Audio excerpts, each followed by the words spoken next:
If you could just pop to the next slide, Michelle.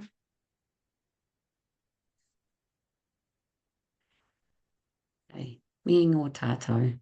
Ngā mihi o te rā ki te whānau e hui nei. Kia tau te rangi marie, kia whakatapua tātou me ngā mea. E whakapono ana tātou. Humie, huie, tākie. Welcome everybody. Lovely to see you. And if we could just pop to the next slide. Our whakatauki for today to kind of hold with us. Oipoia te kākano kia puawai. Nurture the seed and it will blossom. I think that's fairly fitting for today's kōrero. Just pop to the agenda. Oh, housekeeping. So just keep on mute unless you are wanting to share. We find if you want to say something, popping the hand icon up is really helpful. We are recording this and we're going to share that with you after the session. And let's just come to this with the opportunity to connect, inspire and uplift each other. If you have any gems or pārtai, you could add those to the chat. We really value your reflections. And we will be keeping a record of those just to inform our next webinar. So we really do like to hear from you in terms of what's impactful. So I think we'll just, what we're planning on doing today is, as was in the Pānui. So our focus for today is PACE. This is the 5th in our webinar series. So Ants is going to be covering that, looking at what PACE is, before we head into our Aotearoa landscape section. So we've got Michelle and her colleague Kerry will be talking to us about an amazing PACE project that they undertook. Michelle touched on last time and everyone went, yes, we want to hear more about that, please. And then we're very, very lucky to have Mark Adam, who is the principal for Morningside Primary, joining us, and Michelle will be having a kōrero with him around his focus with PACE in his school. We'll be looking, hopefully have a bit of time for any pārtai that might have come up during the sessions, and we'll look at what's next, let you know when our next session is, and we'll close and head out to our day. So I hope you really gain a lot from this morning's session. Thank you so much for joining us. I'm going to hand over to Ants now. Thanks, V. Thanks very much. So, yeah, we are looking at PACE today. So PACE was developed by Dan Hughes. He's an American psychologist, and PACE was developed out of attachment-focused family therapy about 20 years ago. So it's a relational framework, and it stands for playfulness, acceptance, curiosity, and empathy.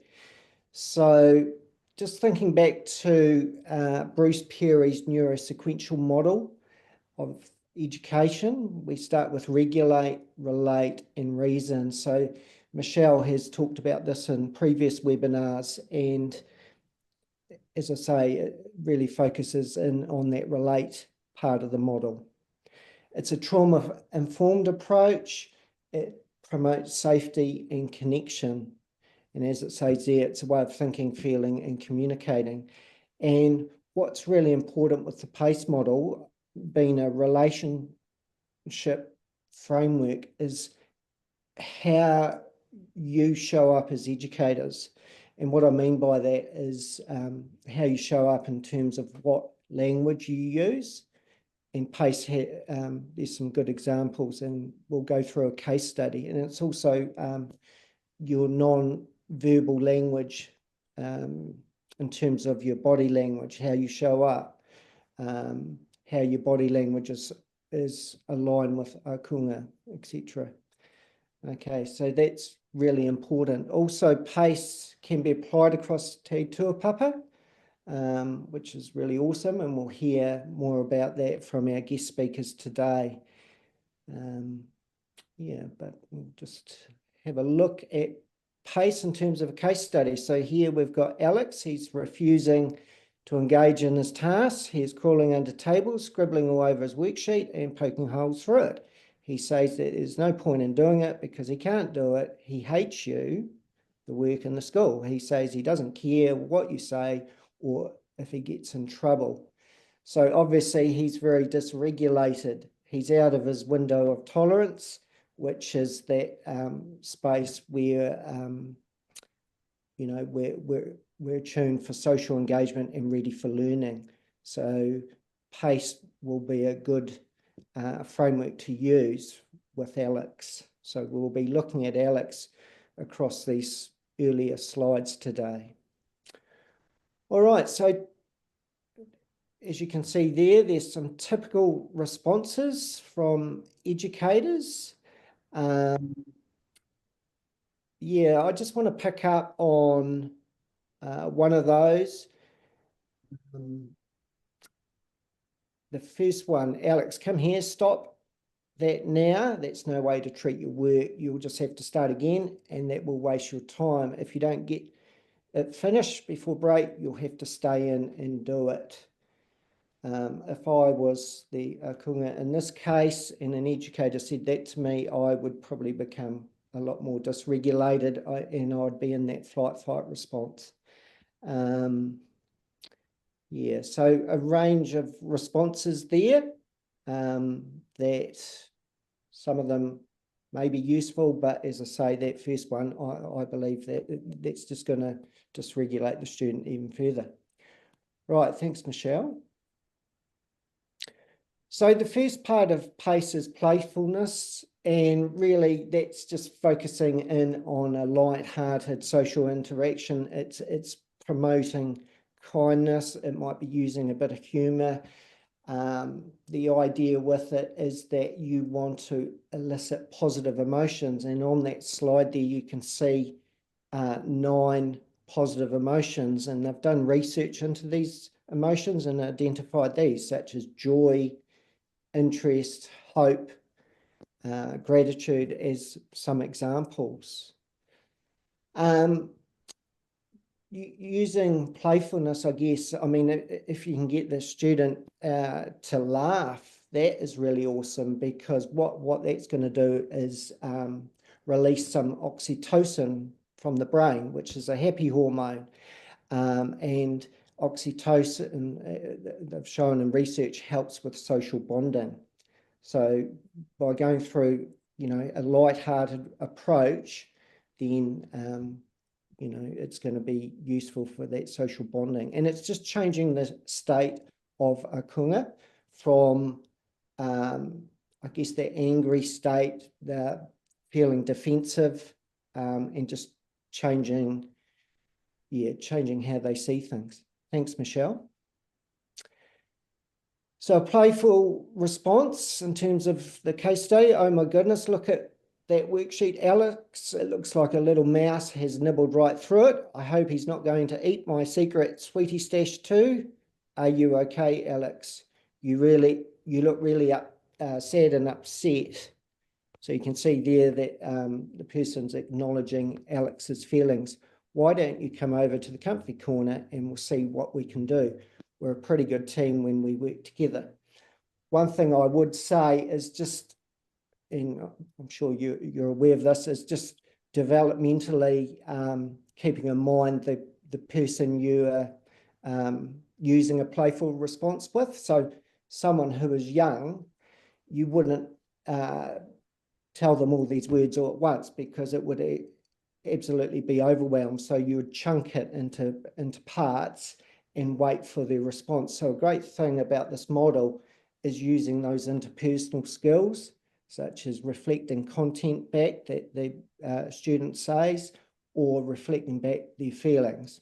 So for example, so you're feeling upset right now, as an example. All right, thanks, Michelle. So acceptance, it's accepting the person. That's one of the keys. As a person, it's not accepting, as it says there, about tolerating or condoning inappropriate behavior. So if the student is involved in unsafe behavior, for example, they bring a knife to school or they're throwing desks around, well, that you wouldn't condone that behaviour, and you'd look to, you know, focus on setting limits and some discipline around that, you know, within safety parameters. It's, as it says there, it's about creating unconditional positive regard. Now, that was a term coined by Carl Rogers. He was the guru, or the person who started person-centered counselling, and he termed unconditional positive regard way back in 1956. And basically what that means is accepting the person for who they are and supporting them. And the visual there, it's about understanding the iceberg. So understanding what's underneath the water that you can't see, you know, understanding their childhood experiences, their perceptions, their beliefs, what's going on for them on a daily basis, what happened to them yesterday, what happened to them last week, and so on, and having a real understanding of them as learners, and also understanding, you know, how they present publicly, which is that part of the iceberg, which is, you know, that you can see there in the visual. And it's understanding all akunga, and this includes neurodivergent akunga. You know, it's understanding that, for example, you know, a student may need to call out because that's their sensory seeking response, or they may need a fidget toy to down-regulate or regulate themselves. It's also understanding that students that have faced trauma experiences may need more breaks than other students. So it's, yeah, understanding them at a deep level. Thanks, Michelle.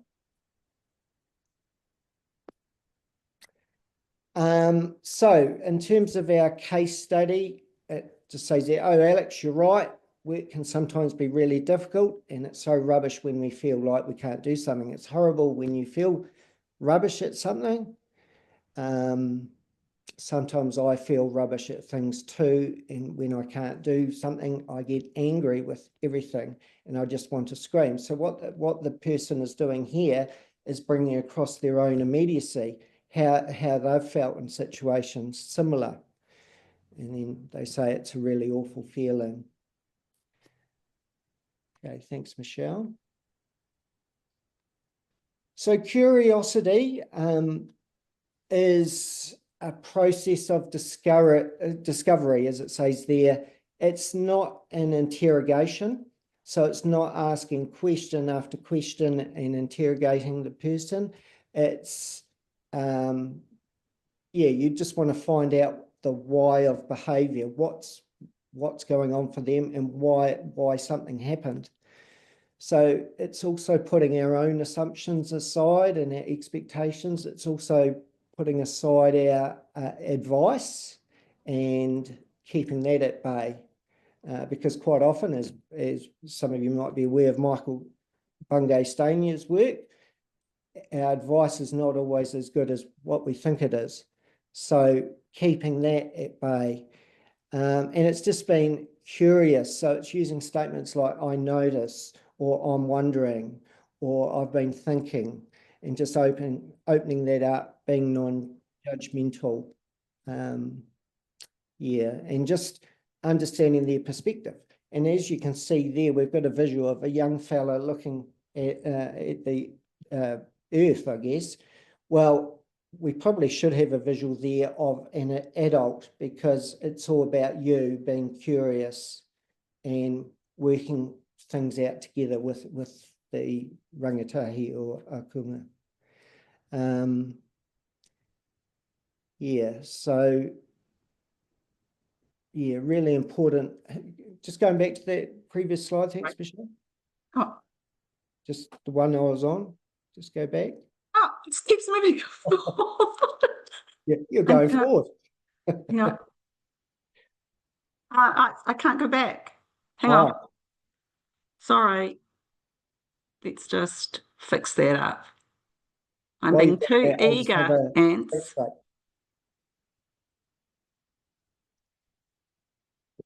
It was one with the little boy. There we are. Yes.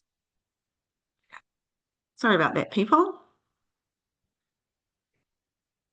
Yes, so it's, as I said earlier in the introduction, it's about how you show up as educators in terms of your body language. So it's promoting those warmth cues. And what I mean by that is, you know, smiling, nodding, but not, you know, you might nod, say, 3 times in agreement, but you don't want to over nod like this, because then what will happen is it sort of gives the perception that you're impatient with the person. So it's understanding, body language and mirroring, which is mirroring the same body language as the young person. So if they've sort of got their hand behind the head, you might do that the same. Or, you know, if they scratch their face, you might do that as well. So it's just attuning your body language with them. And that's so important with this model. How you show up, as I say, with those verbal and non-verbal cues.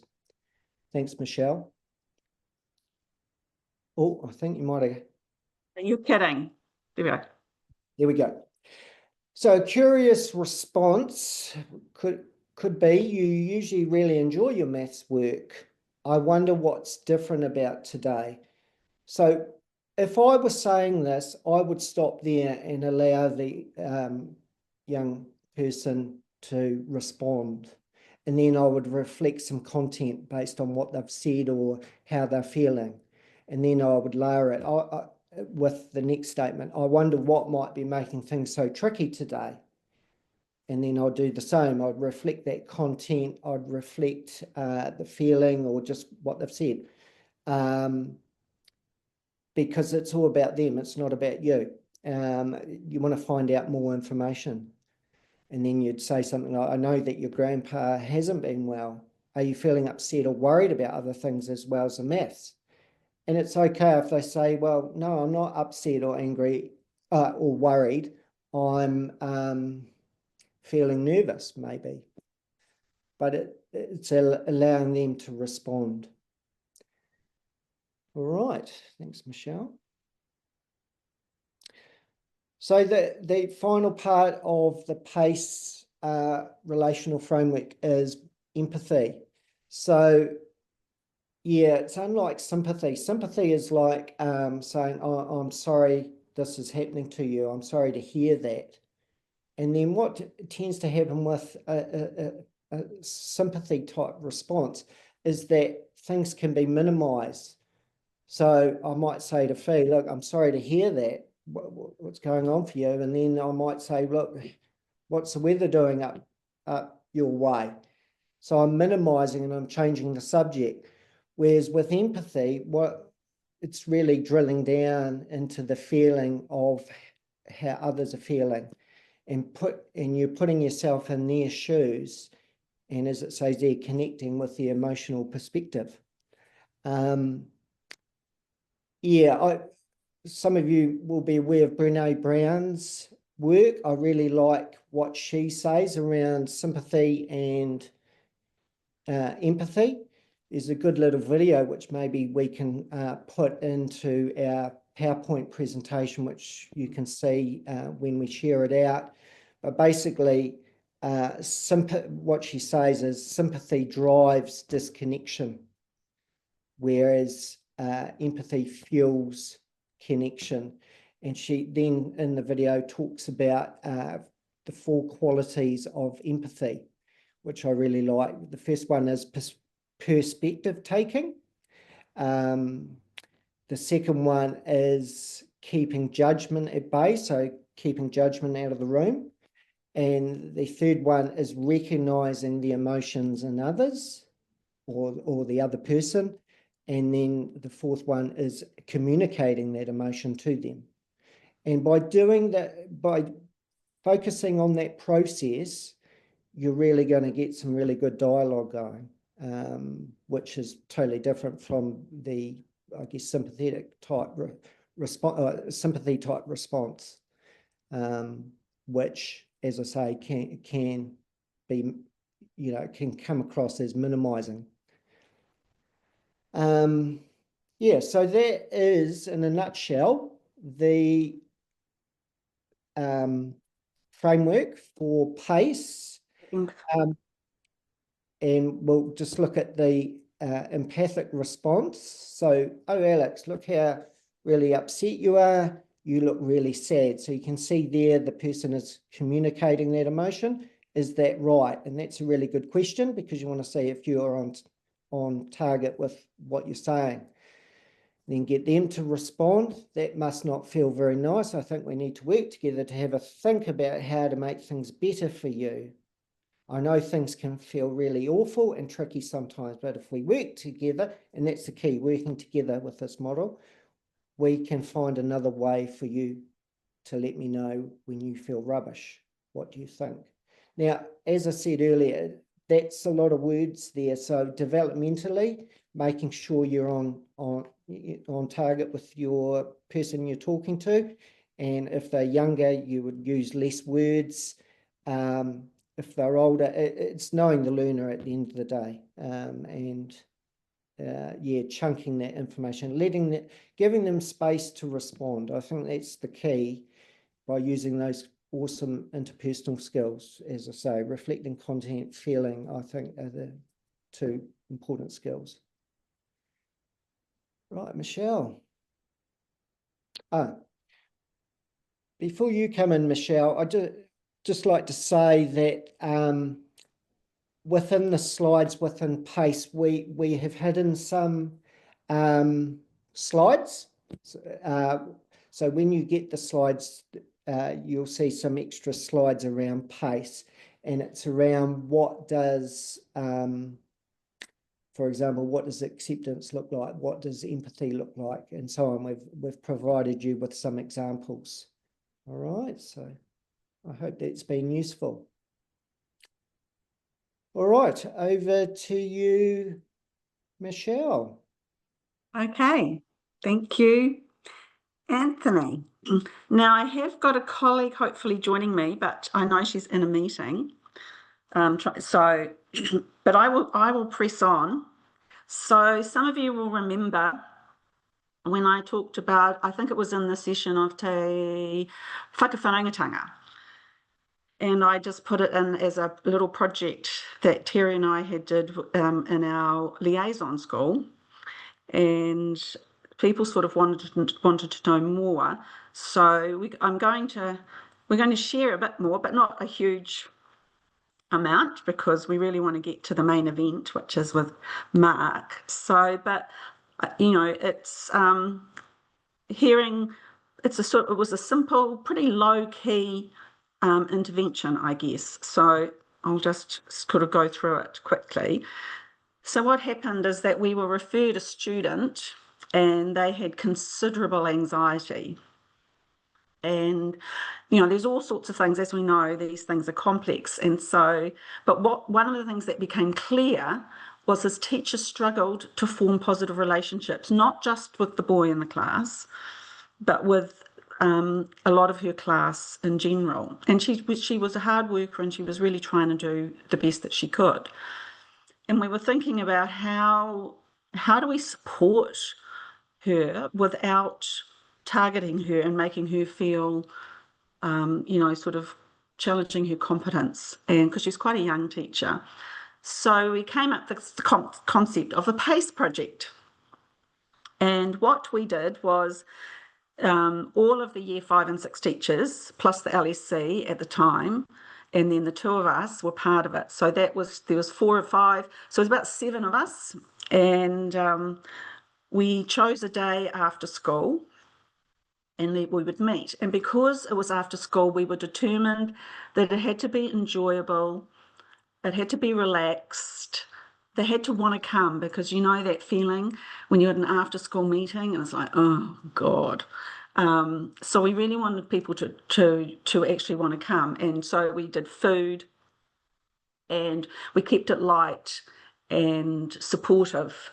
And one of the key things that we did is that I had read this article, this paper, called Reflective Circles Educational Model by Southall. She's an Australian academic, about how you can use these reflective circles to impact practice. This paper was about working with a group of teachers and in relation to trauma-informed, but not teaching them so much about being trauma-informed, but getting them to reflect on their own experiences of school and pasts, and then understanding those and how that impacted actually in their classroom. So without actually specifically teaching these teachers to be trauma-informed, the relationships that they developed happened as a result of this reflective circles. So we sort of used that as a sort of a basis too. So, Terry, are you here yet? No, I don't think so. No, that's okay. So what happened is that teachers were given a reading on one of the PACE areas to discuss at the next session. And that was the thing, when we met for the first time, we asked them where did they want to start. We didn't start at P and work our way through A, C, and E. We said, well, where would you like to start? And their first one was curiosity. So we started with curiosity. We had a reading about curiosity. They would read it, and then the next week, they would reflect on it in relation to themselves, like when they had experienced, where they felt that someone hadn't been curious about them or they had been curious about something else. It was just something that they could share. What was really interesting is that our target teacher, and there was another younger teacher who were very, very quiet, but gradually how they shared their own experiences was really powerful, and they became quite talkative. And it also revealed some of the challenges, you know, sort of the cultural difference. Like this, one of these girls, she was Filipino, and she said in her, the way she was brought up, being curious and things wasn't really encouraged. And so she was sort of had to think about those sorts of things. And she became very talkative. By the end of the session, she was very, very chatty, which was amazing because initially she'd started off very quiet. We also had a very strong teacher in there he was brilliant, and hearing his stories and what he thought was also really powerful. So not only were they reflecting on their readings and their own things, they were also hearing the stories of others and of their colleagues, which they didn't necessarily know about. So one of the other teachers he's a black African from Zimbabwe, and his stories of living in Zimbabwe related to these things was a really powerful thing for them to hear too. So it did many, many different sort of things for each of the, you know, there was many learnings on different levels. And so they shared their own experiences, playfulness, acceptance, curiosity, and empathy, and the impact it had on them, or how it was missed. And then also they selected 2 or 3 students to focus on and to sort of apply what they had learned. And so they would go back and think, okay, I'm going to try and be more curious. And then they would come back and share. And the curiosity one was very powerful. They definitely, there was a shift towards not making assumptions and trying to really work out what was going on, which was really brilliant. And we also shared resources for them. We found that giving people sentence starters, we did role plays, we showed them little videos, motivating videos, including the Brene Brown empathy video, I think that you were talking about, Ants. There was a lot of openness and vulnerability. And I think that was, and because that was so well respected and so well received, it made the environment very safe. There was a lot of laughing, a lot of reflection. And so that was over the period of last year. And then what happened is that this year, the last term of last year, that's right, we then opened it up to other people, and other teachers actually asked to join. and they were more experienced teachers, and they just added another layer of experience and story that was really powerful. So I think there is definitely something worthy in a teacher hearing the stories of other teachers and realizing, oh man, that teacher who I think is like amazing, oh, they have struggles too. So it was, and there was a lot more support. It was very supportive. So we did a survey afterwards, and we got very, very positive feedback, and they enjoyed it greatly. And I would guess one of the main things is that one of the DPs had made a comment about our target teacher. It's really made a difference. She's quite a different teacher now. There's lots more playfulness. She's now teaching in a lower level, and yeah, she's just completely embraced this whole playfulness, acceptance, curiosity, and empathy. And it was quite a simple intervention. They were willing. We made it fun as well. And Terry, my colleague, and she's the other liaison in the school with me, she actually thinks it's one of the most successful interventions she's seen. So that was great. So that's that. And if you wanted to know more, I am happy to share that with you if you want to contact me. So thank you. Any questions on that just right now? Them into the chat if you think of them. Not seeing anything at the moment, but we will have. Right. Yeah, we'll have a chance hopefully at the end. Thank you so much, Michelle. So if you just pop to the next slide. Oh, we just had one week. I'll pick up that question at the end of the session. So I'm very, very happy to be able to welcome Mark Adam, the principal at Morningside Primary. I'm just going to shift the view so that we can put him under the spotlight. That would be great. Just find that.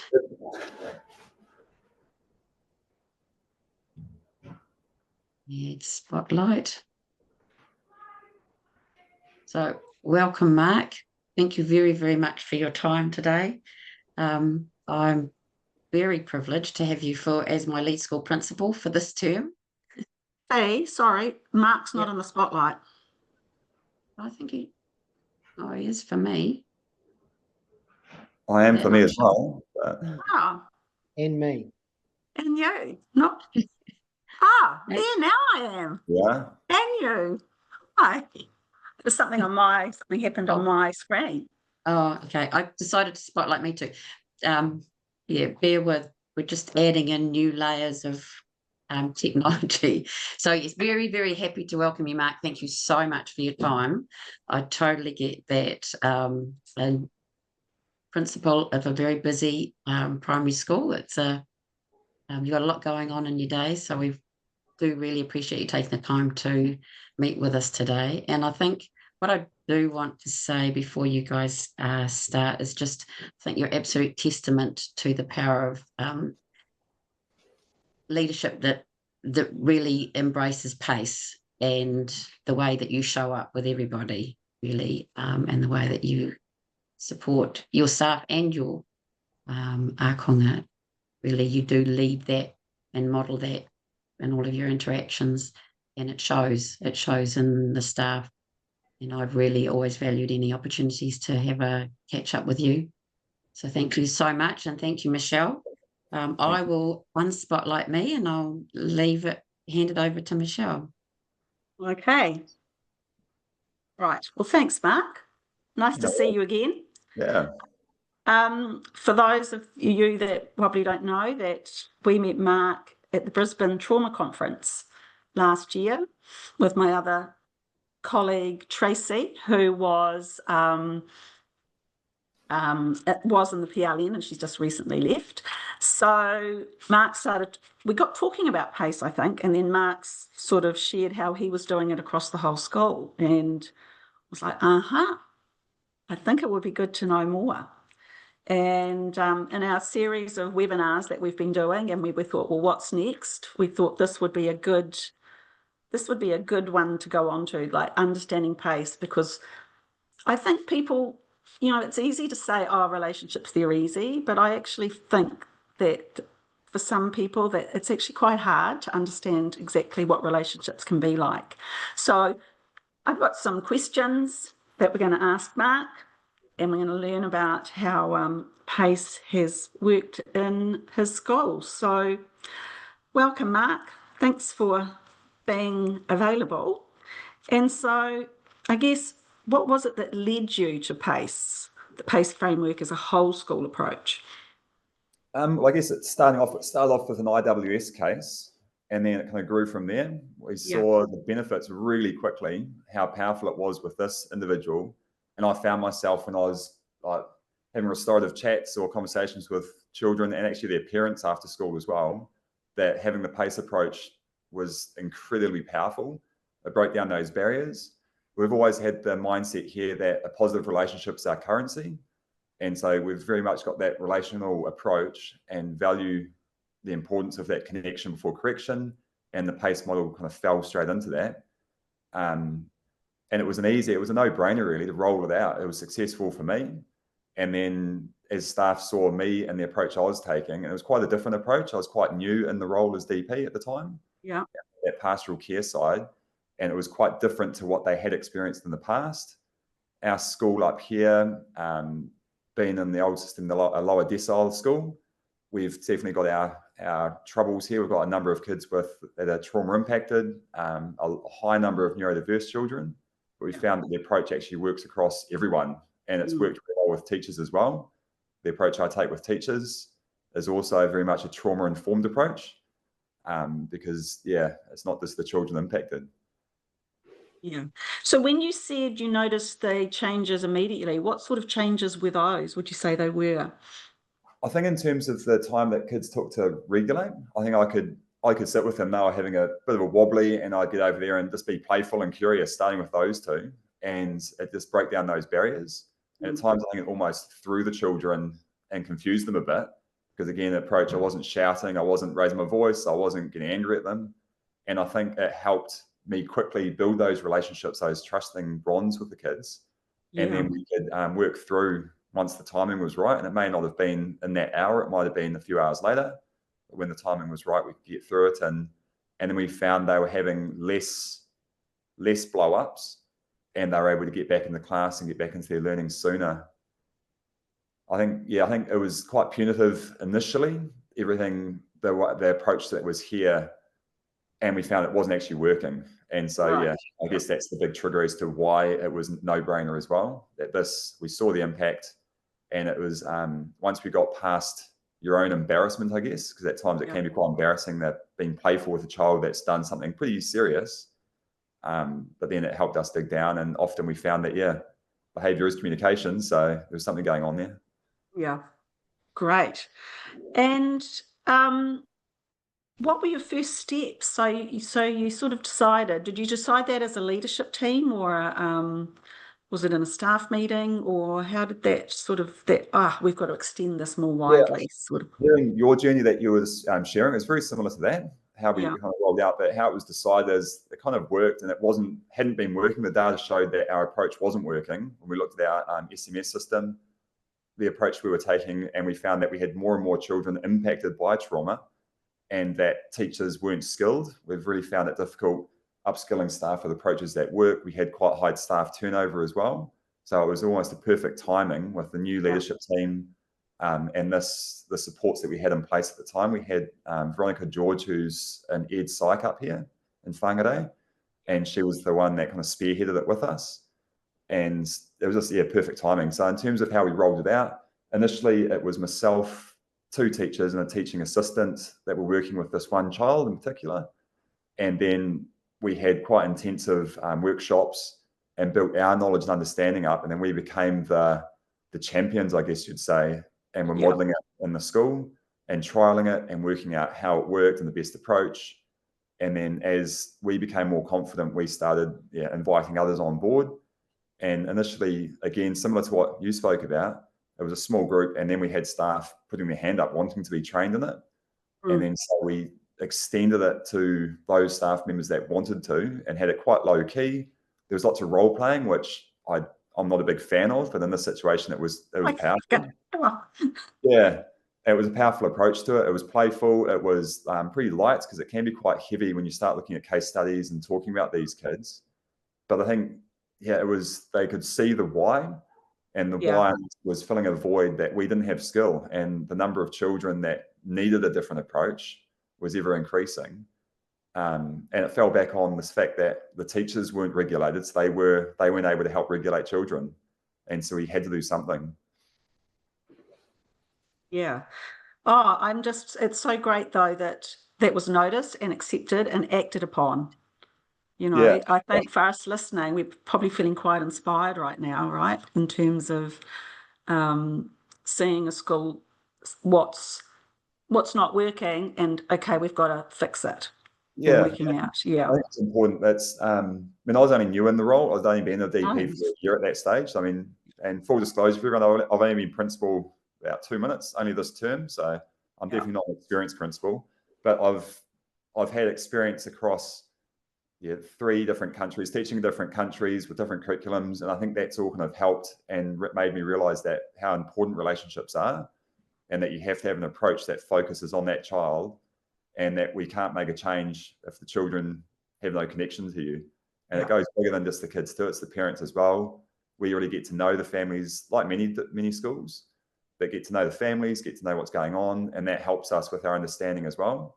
And moving away from standing down, we do still have stand downs, because sometimes we just can't overlook something that's happened, but the amount of effort that goes in, and we call it the Morningside way, when we're about to employ a staff member, we're very clear on just what our clientele come with, the backgrounds, and what a normal day might look like, because I think it's important that we don't want to set them up for failure. And it can be quite difficult finding staff, but if we're clear and honest with them, I think they then buy into it and are happy to be here. Yeah. So did you have any challenges in implementing it with some staff? Did you have your early adopters and definitely, and then maybe your laggards, some laggards at the end? Pretty hard sell. And I think that playfulness, and I think sometimes it's not only staff, it's also parents. They're kind of like, well, why is there not a consequence? Why is this child still there? Why isn't something happening? And some staff, and we still have staff that are on those lines as well, but that's why we're very clear in induction time, making sure that they're aware that just because a child's playing up in class, we're not moving them, they're not being stood down, we're going to work through this. And we shift that spotlight. It's not expecting the child to always cross the bridge, but we need to meet them halfway. Yeah. And actually, we might need to change something we're doing. And that's been a hard sell for some people, some staff that have come in, and teacher aides as well. They're very much fixed that the child must respect the teacher and do as they say. And I think you reflected before on when you were going through the training, some staff from different countries, the different styles of approaches they have, and trying to change their mindsets as well sometimes. And I think in the New Zealand system, you've got to earn that respect of the children. And once they respect you, they'll be eating out of your hands. And once they've got their relationship with you, and so that's a big thing. But in our school, there were some slow people to uptake. And we didn't force them. It had to be something they were prepared to do, because being playful and curious and being able to give the time to a child is quite taxing. And it does come at the expense of other curriculum areas at times. But ultimately, I think that proof's in the pudding, and some of our more challenging children now, once we start applying the PACE model with them, we break down those barriers quite quickly. And I think many staff started saying, well, why do they respond to you so well and not me? And it's like, well, the difference is my approach maybe. Yes, I have more time because I haven't got 28 other children in the class to be dealing with, but it's evidence that if you put the effort in, you'll get the results. In terms of the quick ones, we did have some quick ones, but then we struggled in the last 2 or 3 years. We've lost, I think, maybe 5 staff to pregnancy. We're not really lost.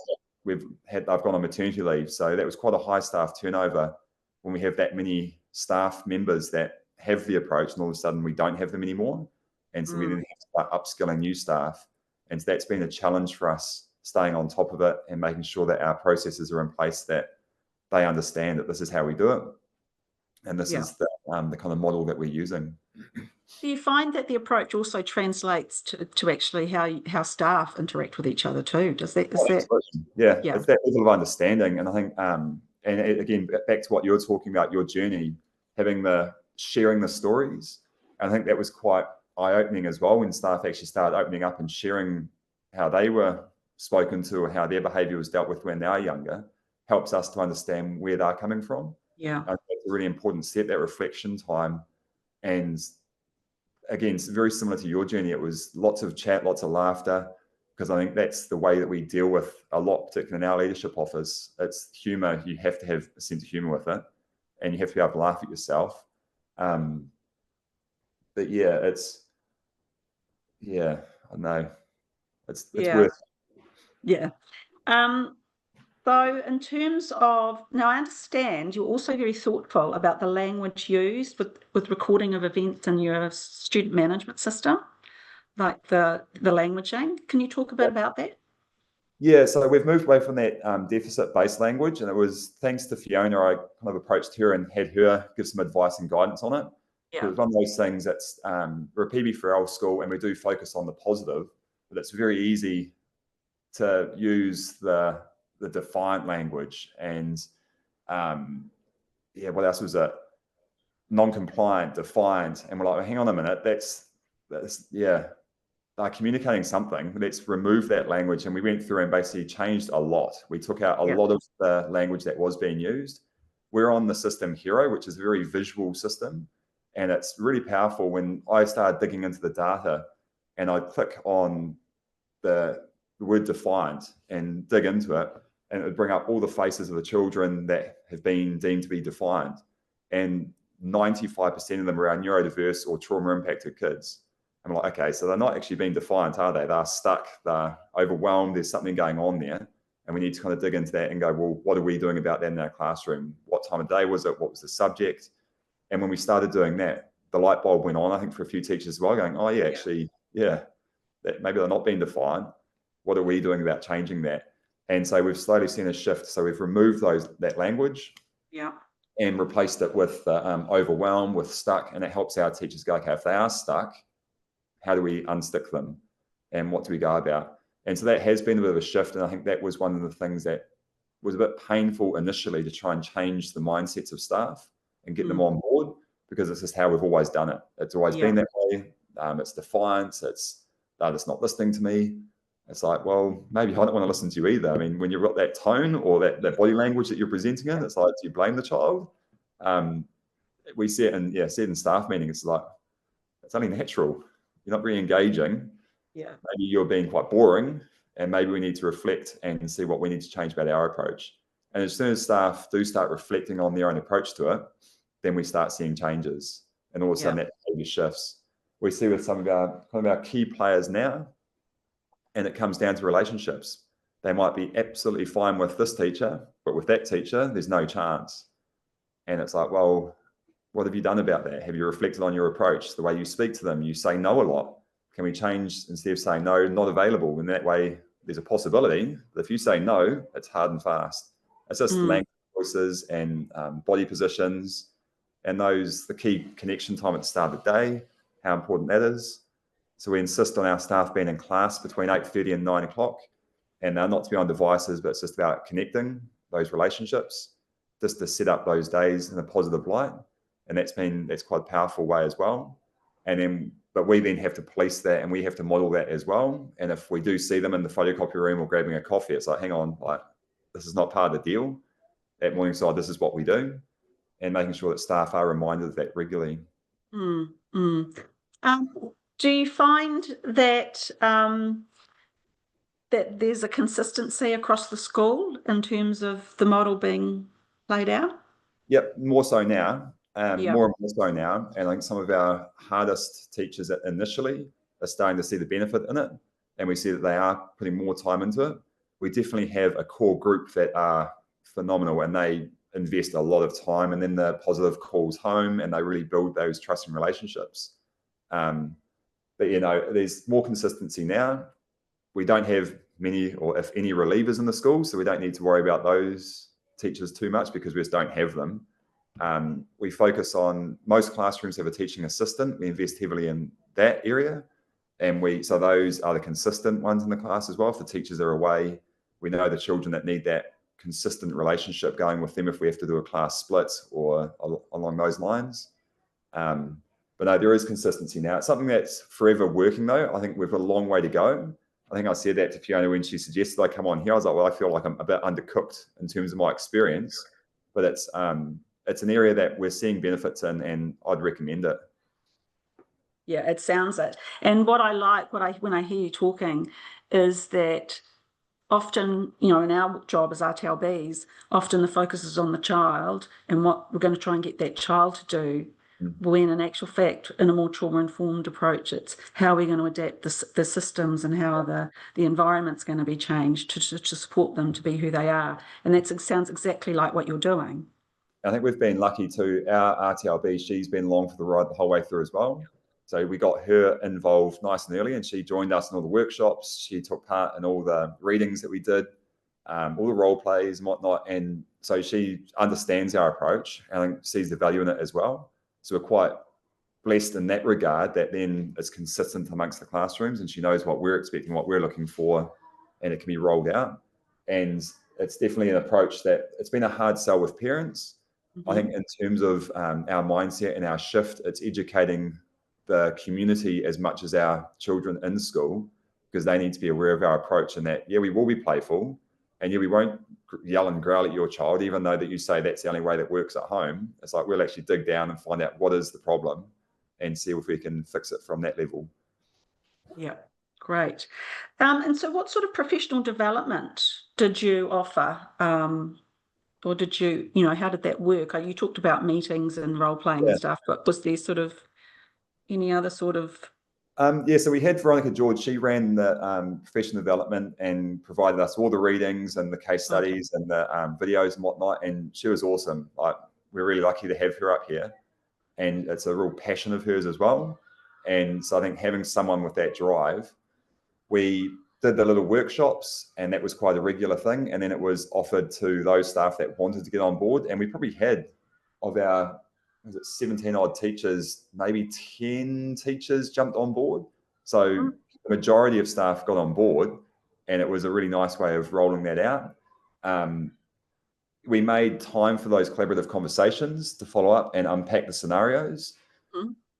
One thing that we've been guilty of is, since the IWS case is closed, and we had every intention of having every 4 weeks we'd have a chit chat, come and meet again, but that's kind of slipped by the wayside. And it's partly because our leadership's changed. They're in between employing someone else, but it just hasn't happened. And that's one thing that we needed to probably follow on with. Right, and that way it's real and living.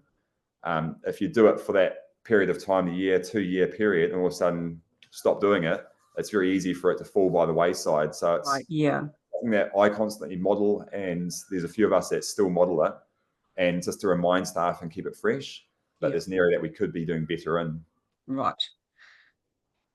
So how did you, or have you, or how do you support staff that sort of your reluctant ones? How do you sort of manage them or deal with them? I guess first of all, we listen to their concerns and acknowledge what their challenges are.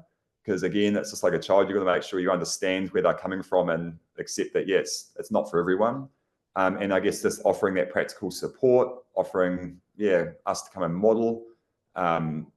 We did lots of checking on their well-being as well, because some of the more reluctant staff had things going on themselves, and it wasn't the right time for them. And that's a big area that we're quite mindful of here, is staff well-being, because there are no other staff out there. There's no relievers out there, and it's pretty tough employing at the minute. So putting staff at the centre is the most important, and we're not going to force. If there's a reason that they're not into it, we'll try and encourage them, but we're not going to force them by any means.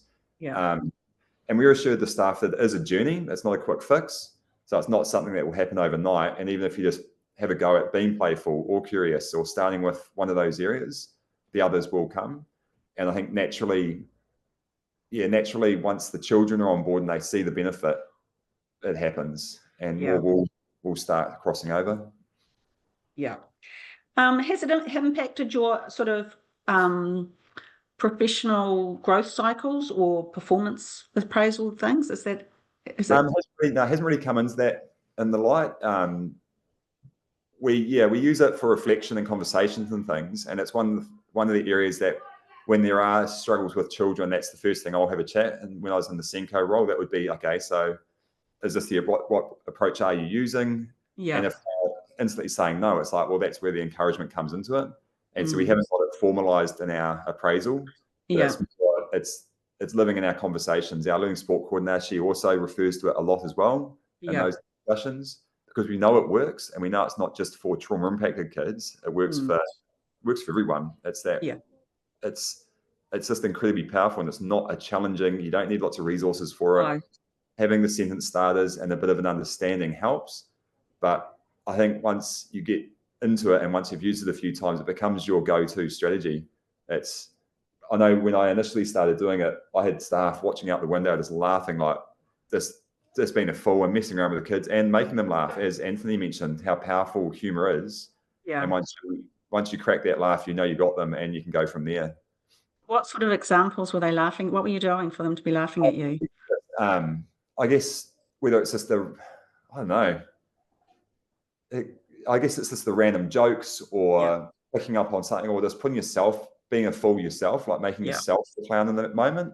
It's not, and it could be anything. I don't know. I haven't got any examples, sorry, and I'm probably not prepared to share them with putting you on the spot there. Yeah. That's why I'm trying to talk about adults is a different kettle of fish. Yeah. And so you've obviously noticed changes in student behaviour and engagement and well-being since it started. Yeah, we've definitely seen a shift in their ability to regulate their own behaviours. I think that some of our most impacted children are able to regulate a lot quicker now, whether that's down to pace or the fact that they know they're in a trusting environment, a safe environment that we've established, which is a big part of it as well. And that they know that they can have their moments, but makes this, if you need to do it, you can come over here and go nuts. Like, that's fine, but we will be chatting about it later, and we will help you unpack it. But I think, that the time it takes for children to regulate has decreased. And I think that even the high level of behaviours that were being displayed by some of our most impacted have decreased. And I think it comes down to that there's more staff with positive relationships with them. So when something does blow up, a staff member is not coming over and making it worse. They know the approach to take. They know that they just need to step back, connect, and then go ahead. Whereas previously we had staff going in full noise, blaming, accusing, and it was like, that's not helping. You just just take a chill, or if you're not prepared to do it, give me a call and I'll go and do it, which was often the way. And it was almost like being the ambulance saving staff. But I guess I was prepared to do that to help then model it and have them stick around to see how an effective way is. Yeah. Oh, that sounds great. And do you have any stories of some kids that there was quite a big change or big shift as a result of? Yep. We certainly had, I mean, I think back to the initial child, the one that we started the whole process with, the amount of time we spent with him, helping him unpack and go through the process. And he was our number one at the time. He had daily outbursts, room destruction, abusive language, violence towards peers, and all sorts of things that you can see in schools. But through the consistent use of it and a number of us applying it and focusing on that relationship, we were able to identify his feelings quicker, and we could intercept him before he kind of blew up to start with, and help him with those strategies to then self-regulate. Over time, his incidents were decreasing, and his confidence and engagement started increasing in the space as well. I think other children started picking up on the approach as well, and knew that when he was like that, being a bit playful with them or curious was a way of helping him as well. Then you had some children kind of being a bit playful, and it's like, man, that's brave of you. Like, before you were running scared, whereas now you're actually kind of been trying to engage with him and help him step it down. And then he was someone, unfortunately, he did end up getting excluded from school, and that was despite the efforts. There were just certain triggers that there was no turning back from. So it doesn't always work, but 9 times out of 10 it does, but sometimes it was, too far. But no, I think he was a success story, and actually, referred to him in my principal interview, which I think someone found a bit odd that although he ended up being excluded, I was referring to him as a success, because I think where he came from, the progress he made was incredible. I think a lot of it was down to the approach that we took with him and that relational approach and pace, because he potentially would have been out of school a lot sooner, and now he's in a school and he's been doing really well. So I think those hard days and struggles that we had initially set him up for success long term. Certainly, that's great. And how's it impacted school culture as a whole, is it? Yeah, I'm pretty proud of our school culture. I think when there are start people in the school, they really enjoy it here, and it isn't an easy school. I mean, I don't say that to put people off. It's an amazing school, but it is a challenging place to be. It's taxing. At times we refer to our senior leadership office as the Jerry Springer show almost, with some of the parents that come in and share these stories, and it's just like, wow. But I think they keep coming back. We've had to close our zone in the school. We're getting people from all over the town coming here or wanting to come here, partly because Whangarei is growing, but we've got a good name for ourselves, because I think we deal with behaviour well, we deal with kids well, and we do see success. And it's quite nice to be able to track when a child comes in from other schools and they'll come to our office. Like, our office is a revolving door. It's an open door policy. Kids come in, parents come in, teachers come in. But we have comments from some children going, man, this is different to my old school. When I came into the principal office, they'd do this or they'd do that, and we'd be scared of them. And whereas we have a good relationship, the entire leadership team, we know all the kids by name, we know their histories, we can have a conversation with them quite easily, and they respond to that. They appreciate that. And when times are going tough for them and they see us coming, I don't think they get anxious that they're going to get grilled necessarily. They know we're there to help. And teachers see that. We walk the walk. So if we want something in the school, we're doing it as well. And they can see that we're committed to it. They can see that we're putting value on it, and that, the kids are responding to it. So I think the culture, it's a positive one. Despite the staff turnover with maternity cover, leave and whatnot, we've managed to employ new staff that fit the way and are all on board. So it's really good, despite those tough days, because there are some. Yeah, absolutely. And the other thing is that, like, I know I am, and I'm sure that many of my colleagues here are, is that we're going into schools where teachers are highly stressed, and there's so much focus on learning, with the new literacy and the new maths, and there's all this focus, and well-being and, understanding well-being and trauma is sort of, they don't have time for that. What's your thoughts? How have you managed that? Yeah, I think, it's unfortunately for us, staff well-being is number one, and understanding trauma and the neurodiverse children here is a close number two. We can't do learning until those things are in line. And that's the reality. And we know very much Monday, we refer to it as Trauma Monday. And because the kids come in and it's tough. It's kind of hands on deck. We try not to have bookings on a Monday, the management team. There's 3 of us, 2 walking and 1 in the class 2 days a week. But we try and keep Mondays clear, so we can just be the ones problem solving, connecting, touching base, trying to intercept kids at the gate seeing how they walk in, seeing how they're presenting themselves, if we need to then commit time to helping them just regulate before they enter. Because well-being is so important. And in terms of the learning side of it, we know that will happen. And we look at our attendance rates. We've been hitting, like 2 weeks ago, they have 95%. We're up around 90% attendance at the moment, which is incredible. We've gone from, I think it's like, in 23, we had 35% of our kids were here 90% of the time, and now we're up to 65% for regular attendance. So we've made big shifts. We're making good things happen here, and we know if the kids are in school, they will be learning. And so it's one of those things. It's not a quick fix, but we're setting them up for success long term, and that's how we see it at the moment. Our academic data, whenever we report to the board, it is a bit embarrassing at times, but we know where these kids have come from, and we know the progress that we have seen. And we know that for us, this is probably more important in academic growth at the moment, making good humans, and we know the rest will follow. Yeah, absolutely. that sounds fantastic. So, so what about, in terms of I guess the big thing when you do something whole school like that is the concept of sustainability, and as you said, you get staff turnover.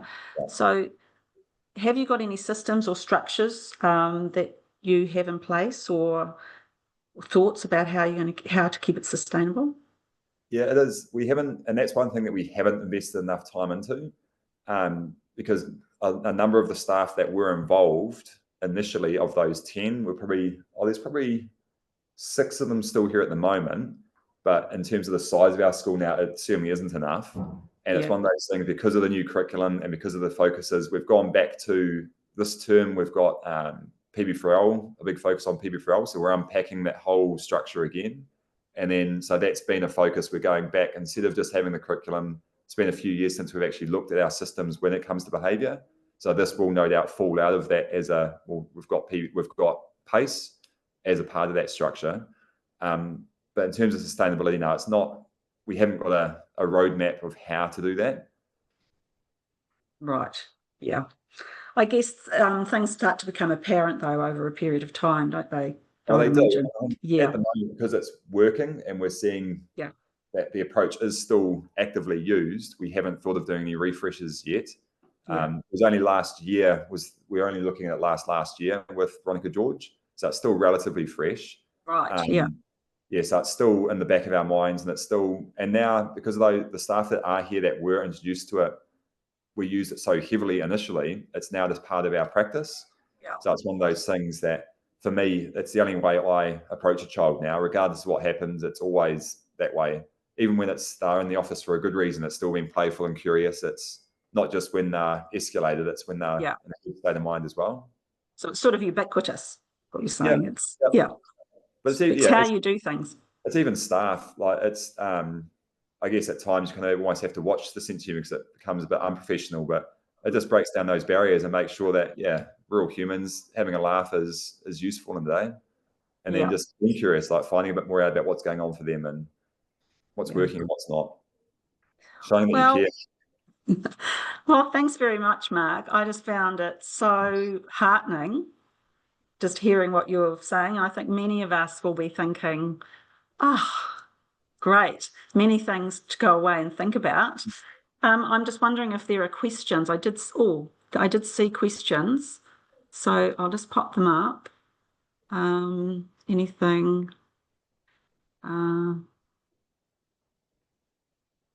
So there's one here, is from Susan, when using PACE, do you find that it is always in that order, PACE, or do you sometimes start with empathy, acceptance, and playfulness? No, it's not. You don't have to follow it as a script. You can start wherever you like. And in some situations, being playful might not be the right approach. So no, you can start anywhere. Or from my understanding, you can start from anywhere. Yeah, we did it on teacher choice. Yeah, and it works. And can we get a list of the readings you worked through? I could get onto those. I guess that would be from Veronica, would it? That would be really helpful. Yeah. So if they were sent to us, then we could just disseminate it out with. Sounds good. That would be brilliant. And can we hear a bit more about what the play aspect looked like, besides you acting a bit of a dick? Sometimes. Yeah, I think it's just being playful with them. It's when they're in the escalated state, it's just being a bit silly, sense of humour. It's just not taking self too seriously. It's just breaking down that barrier. And honestly, it throws a child. It's kind of escalating. And even at times, like, they're throwing blocks around and I'd pick up a block and throw it at the box as well and have a shot at it. And they'd be like, what are you doing? I'm like, oh, I can throw things too. And it kind of confuses them. And it's doing it the opposite to how you probably should do it at times. And you might think, well, that's just going to escalate them, but it didn't. It was the audience gone, always having the audience away. So there's no audience. And if it's just myself and the other kid, it's like, and I start throwing things around or shuffling things over, it would snap them out of it pretty quick. I've got my attention then. It's and it seems strange, but once they've got my attention, that's all they want. That's great. Does anybody, so I'll just throw it open, does anybody else have any other questions that they would like to ask Mark? I think were support staff included? Yeah, they were. We had a core couple that started off with it, and since then we do teacher aid every 3 weeks. We have a teacher aid session where our learning support and RTLB will give them upskilling, and so that's been a focus as well, upskilling the teacher aides with the PACE model. We understand that they haven't had nearly as much training as the rest of the staff, but we try and keep them engaged and keep them informed to the approach, because it is powerful. Often they are the ones dealing with our most challenging, which is a model we've tried to shift away from, but at times it still ends up being the way. Yeah. That's definitely a school-wide approach from leadership all the way through. Yeah. Are you open to visitors? Yeah, always. Oh, yeah. Road trip. Yay. Yeah. Come on up. That would be awesome. I just wanted to pick up on a comment Kim's made. Gosh, I'm so inspired by a principal that's given this weight in his school, looking at the bigger picture and strengthening psychological safety for his teachers and support staff. And I absolutely talk with that. One of the things when we had the conversation around language, I made some suggestions about reframing, and just to kind of give you a sense, things like, rather than using the term, so taking the lens that more often the kids are in that threat space or an overwhelm, and then the language reflecting that. So one of my bugbears is using the term aggression, or that they're aggressive, when if they're in a threat space, they're actually in their space being defensive. If they're not feeling safe, then it's actually a defensive act. And if we frame it from the get-go as aggressive, we're missing the point. But so Mark was so open to that, and I made some suggestions. Thought of some of them might have been just a little bit too much of a step. And when I caught up with him later and asked how it had gone, this really sticks with me. He just said, I just presented it to the staff and said, it's too important not to. And that just really landed. That was, I was very impactful. I think where there's huge power in your approach, Mark, is that you're really good at looking at the data. And so you really want to deeply understand, but you're also looking at, the Senge talks about the conditions that are holding the problem in place. So you're looking at those other systemic aspects and conditions that aren't supporting change. And I think that's been massive as well, and not to be underestimated. Yeah, it's great. So we've got was there a couple of other questions or play? Yeah, Brenda just asked, what is the biggest barrier to implementing the PACE model in your experience, Mark? Biggest barrier? I don't think there were really any barriers. There was a need for it at school, and I think we had nothing else in place. I think it was just the teacher buy-in initially. Initially, when it was rolled out, it was quite heavy. There was a lot of learning around the brain, and for some staff it was like, actually, that's just too much. Just give me the strategies and go from there. But I think we had to understand the why was the big part of it. And once you kind of got the why, it was like, oh, well, that makes sense. I guess the biggest barrier, staff turnover is a barrier, but then that's something we're not going to get past very easily. I think once they saw it in action, it was a given. You were sold on it. Like, it is as good as what you've both spoken about, Anthony, what you were speaking about earlier, and then Fiona said, and what Michelle was saying earlier as well. It's that good. Yeah. It's so grounded so in easy. Neuroscience. It is easy, yeah. It is easy. It's easy. Yeah. Once you do it, you're like, why wasn't I doing this forever? It's, I guess a barrier for us, or a struggle for us, is coming from a primary school to the intermediate. They very much don't. Well, I shouldn't say don't, but I think their approach is probably not as trauma-informed. I think there's quite a crossover. The children become accustomed to how we do things here, step into that space, and it's quite the opposite. And I think for some of our kids, they do struggle with that. And I guess... But I wonder too that with the PACE project, I would wonder too that with that approach, it also will be building more resilience to those kids. I'd hope so. Yeah, I would hope so. Yeah. So that, they might be more able to handle when it's difficult, because that's sort of I the think goal, isn't it? the struggle here, it's quite a transient population as well. So the children that do come to us quite late in the piece, and we start making those inroads, and then they'll up and leave, and whether they get that same kind of connection at the new school. And we know that children, it's hard for them to make connections. And if we've really slogged at it for a good 6 months and they up and leave, they go back. And I'm just like, we're getting, hopefully the resilience would increase. Yeah. Okay. Well, thank you so much, Mark. All right. And I think I might have to make a trip up. I saw some people asking me about Michelle. How do we wanting to get in touch with me? If you want to get in touch with me, I'm just in cluster 5. Or maybe we can send out my email when we send out the presentation. Yeah, we can do that. It'll be fine. So do you want to just pop back to sharing screen, Michelle? Yes. One of the things that also came to mind is there was a few years ago, it was Neil, I see the guy that was the dyslexia guy, cited some research that was a massive international study around what made a teacher easier to learn from. And of all of the descriptors that kids could have chosen, and this was across multiple cultures, what stood out like way above any other feature, it was how much the teacher smiled.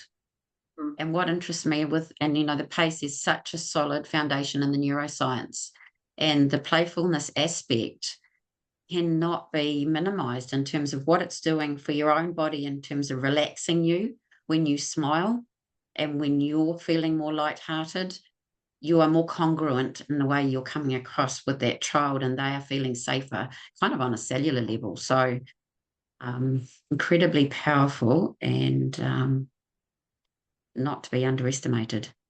Thank you so much, Mark. Okay, what's next? So we always take a bit of time to think about how we can connect, inspire, and uplift. And we'd love it if you shared the love and told somebody about what we've been up to. The RTLB Aotearoa Professional Learning Network. This is the Te Whare Whakaruruhau rōpū. We've got collaborative proactive solutions, run webinars. We've got a focus on supporting neurodiverse learners through inclusive design. And so there's something on every week that we're sure you would find value in. And we share that in our pānui, on our website, and on our closed Facebook group. So next step for you, I think really encourage you to consider how you could use playfulness in your mahi. And I think it, as Mark very articulately shared, it's about how you show up in all your relationships, and it becomes part of the way you are and the way you roll.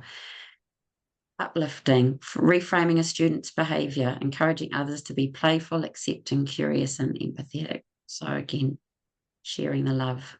So our next session is 8:30 to 9:30, Thursday, 17th of July. The registration link is there, and you'll have that when we share the slides and the recording. So we're just... if you want to if you're not on our Facebook group, I think we've got about 6, it's a closed group just for RTLB practitioners, current RTLB practitioners. If you're not in there, I'd really encourage you to join. That's the QR for linking into the Facebook group. And that's where we do a lot of our day-to-day updates and comms. And it's becoming really quite a beautiful community where people can share ideas, share resources, and are starting to share partai, and others are able to jump in and support. So if you're not there, really encourage you to get there. And we've got our RTLB Aotearoa website where we're trying to keep that updated. And within the website, if you join as a member, you can then join our Te Whare Whakaruruhau group. And that's where we also will post updates, post links to our recordings and resources. So I think Michelle, have you got any further final No, I just comment want before to we close? thank everybody for coming. And I also want to acknowledge too that, some of you will be listening to PACE, think, oh, that's what I've kind of done. And I think sometimes a lot of us who are very relational based, you sort of realize that you've used those things before because that works. But it's so good to actually have it recognized as something that is a powerful framework to impact positively with our rangatahi. And it's just so simple. So, yeah. And I think promoting this wellness and well-being is really important. I think we have to. I was at a school yesterday and I was delivering PD on trauma-informed practice with the TAs, and the teachers were in learning about maths, and the TAs were saying, oh, the teachers are so stressed with all the learning and they're not getting the brain breaks and they're not getting this. And I was telling them, well, this is what we need. We need to focus on this before we can focus on the learning, really. And yeah, so it's getting those messages out there, being brave. Yeah. Absolutely. Ants, have you got any final comment before we close? Well, I think everything's been covered, Fee. Yeah, thanks very much, Mark, for sharing your mahi at your school. It's been awesome. And yeah, it's a great framework. That's what I'll say. Certainly gives you that sense of hope. And I mean, one of the things I firmly believe is, people can't say it can't be done if we can show that it has been done. And I think Mark's shown that very clearly today. I think in the comments, I noticed that there was people picking up that strong connect to CPS as well. Yeah. So Ross Green's collaborative practice solutions, they're all part of a universal truth, aren't they? Yeah. It's about how we show up. Okay.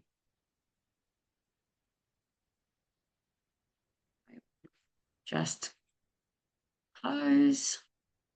Kia tau te manaakitanga, ki runga, ki tēnā o tātou, kia piki te ora, kia piki te maramatanga, kia hoki pai atu, kia hoki pai mai, tūturu whakamaua, kia tēnā, haumie, huie, tā kie. Have a great day, everybody. Thanks so much for your support. Ka kite.